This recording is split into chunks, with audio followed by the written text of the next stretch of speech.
How to unrestrict someone on Messenger or remove the restriction on Messenger.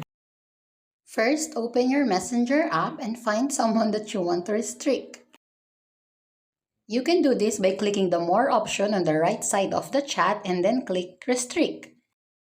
Now that you have restricted this person, to unrestrict them, go to the three lines on the upper left corner of the screen and then select Settings.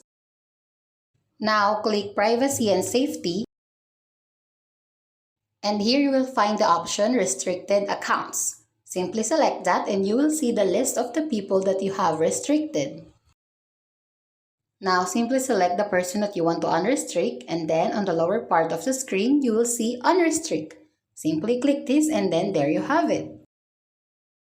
Now let's go back so I can show you another option to unrestrict someone. To do this, let's restrict someone first by repeating the process earlier. Now that we have restricted this person, let's go to the search. Remember to put the full name of the person, the full Facebook name, so we can search it. Otherwise, we won't be able to find the account of that person. Now it appeared here, and then again on the lower part of the screen, simply select Unrestrict. And that's it. Those are the ways to unrestrict someone on Messenger. Thanks for watching. Don't forget to like and subscribe.